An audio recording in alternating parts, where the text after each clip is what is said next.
Bismillahirrahmanirrahim. Assalamualaikum warahmatullahi wabarakatuh. Alhamdulillahirabbil alamin. Wa bihi nasta'in ala umurid dunya waddin wa ala alihi wa sahbihi ajmain, amma ba'd.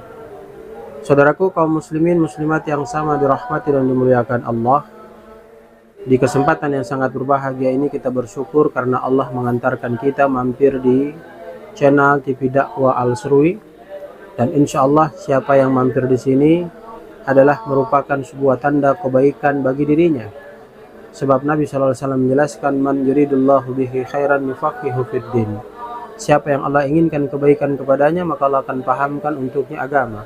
Sehingga Bapak Ibu jamaah TV Dakwah Al-Serui yang mampir di TV Dakwah Al-Serui ini adalah merupakan calon orang-orang yang insya Allah diinginkan kebaikan oleh Allah Subhanahu wa Ta'ala. Tinggal kita istiqomah untuk mengikuti dakwah-dakwah di TV Dakwah Al-Serui dan kemudian kita share, ketika itu memberikan manfaat kepada orang lain. Dan semoga apa yang kita lakukan menjadi kebahagiaan tersendiri buat diri kita. Salawat teriring salam semoga senantiasa tercurah limpahkan kepada junjungan kita Rasulullah Muhammad SAW, keluarga, sahabat, dan insya Allah sampai kepada kita. Bapak Ibu jamaah TV Dakwah Al-Serui yang berbahagia, pada kesempatan kali ini kita akan membahas pokok permasalahan terkait dengan manusia itu selalu berada di dalam kerugian. Kalau kita melihat, Allah Subhanahu wa Ta'ala sendiri menegaskan di dalam Quran surat Al-Asr ayat 1-3. Allah berfirman, wal asr innal insana lafi khusr illa alladhina amanu wa amilus shalihat wa tawasaw bil haqq wa tawasaw bis sabr. Wal asr, demi masa, innal insana lafi khusr, sesungguhnya manusia itu benar-benar berada dalam kerugian. Perhatikan, Allah pada ayat yang kedua menggunakan nun taukid, artinya memberikan perhatian yang khusus kepada manusia bahwa Allah mencap mereka benar-benar berada dalam kerugian. Namun pada ayat yang ketiga Allah mengadakan pengecualian, yaitu adalah orang-orang yang termasuk pada pengecualian itu barulah mereka tidak merugi. Illal ladzina amanu, kecuali mereka yang beriman, wa amilus shalihat, dan keimanan mereka itu diikut sertakan dengan melakukan amal-amal saleh. Wa tawasaw bil haqq, mereka menasehati untuk menaati kebenaran. Wa tawasaw bis sabr, mereka menasehati supaya menetapi kesabaran. Hadirin yang sama dirahmati dan dimuliakan Allah, apa hikmah yang dapat kita ambil ketika di dalam ayat suci Al-Quran Allah itu bersumpah demi masa, demi waktu yang 24 jam ini manusia lalui?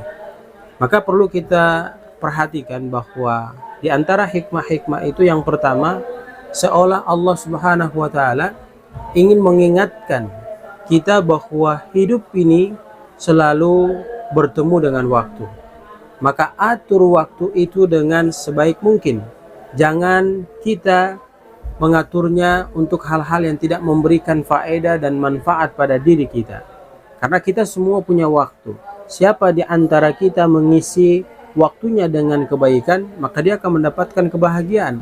Namun siapa di antara kita mengisi waktu dalam 24 jam itu dengan tidak melakukan kebaikan-kebaikan, maka dia akan mendapatkan kerugian.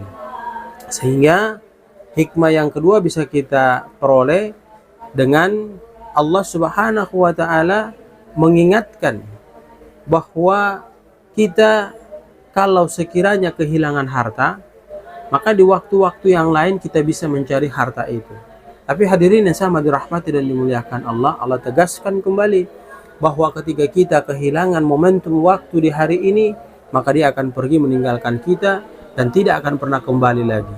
Oke lah, mungkin di saat esok hari kita dalam kondisi posisi yang sama, tapi itu sudah dengan hari yang berbeda, tanggal yang berbeda, walaupun definisi waktunya sama. Hadirin yang sama dirahmati dan dimuliakan Allah, dan tanpa kita sadari bahwa waktu ini terus berputar hingga saat waktunya nanti kita akan dipanggil oleh Allah Subhanahu wa Ta'ala yang sering kali kita dengar dengan sebutan kalimat inna lillahi wa inna ilaihi raji'un. Maka jamaah yang sama dirahmati dan dimuliakan Allah, kita harus selalu senantiasa memperhatikan 4 faktor yang nanti membuat kita tidak dikategorikan innal insana lafi khasr, bahwa sesungguhnya manusia itu benar-benar berada dalam kerugian. Yang pertama, kita harus alladzina amanu, benar-benar memperbaiki kadar keimanan kita dengan melakukan wa amilus shalihat. Yang kedua, melaksanakan amal-amal yang saleh. Sebab Allah Subhanahu wa taala menegaskan man amila salihan min dzakarin aw unsa wa huwa mu'min falanuhyiyannahu hayatan thayyibah. Siapa di antara kita yang dia itu melakukan amal-amal saleh, kemudian dia dari kalangan laki-laki maupun perempuan, lalu dia beriman kepada Allah, falanuhyiyannahu hayatan thayyibah. Allah Subhanahu wa taala akan memberikan kebahagiaan yang sempurna pada perjalanan kehidupannya. Fid dunya wal akhirah. Di dunia dia dapatkan kebahagiaan, di akhirat dia lebih-lebih lagi mendapatkan kebahagiaan. Kemudian watawasau bil haq.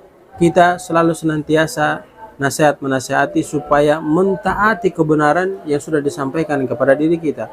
Watawasau bis sabr. Kita pun nasihat menasihati supaya menetapi kesabaran yang telah Allah gariskan dalam perjalanan kehidupan kita untuk taat melaksanakan perintah Allah dan taat melaksanakan hal-hal yang harus kita tinggalkan ketika Allah melarang diri kita untuk meninggalkan perkara-perkara tersebut. Hadirin jamaah yang sama dirahmati dan dimuliakan Allah, maka marilah kita mulai mencoba memperbaiki kadar keimanan kita dengan selalu senantiasa mengiringi kata iman yang kita bangun, yang kita selalu senantiasa ucapkan dengan melaksanakan amal-amal soleh, berbuat baik agar keimanan kita itu menjadi sempurna dengan perbuatan baik tersebut. Dan jangan lupa selalu senantiasa mengedepankan nasihat menasihati untuk mentaati kebenaran dan nasihat menasihati untuk menetapi kesabaran. Semoga Allah memberikan kekuatan kepada kita untuk mampu melakukan 4 pilar yang kita dengarkan secara bersama di kesempatan yang sangat berbahagia ini, agar sekiranya kita tidak termasuk ke dalam innal insana lafi khasr. Sesungguhnya manusia itu benar-benar berada dalam kerugian, dan insya Allah kita terhindar daripada manusia yang benar-benar berada dalam kerugian. Demikian, mudah-mudahan memberikan inspirasi dan manfaat kepada kita semua terkait dengan manusia itu benar-benar berada dalam kerugian, dan kita selalu senantiasa melaksanakan 4 perkara itu agar kita tidak termasuk ke dalam kelompok orang-orang yang dikategorikan merugi di hadapan Allah Subhanahu wa taala. Subhanakallahumma wa bihamdika nasyhadu an la ilaha illa anta nastaghfiruka wa natubu ilaik. Billahi taufiq wal hidayah. Assalamualaikum warahmatullahi wabarakatuh.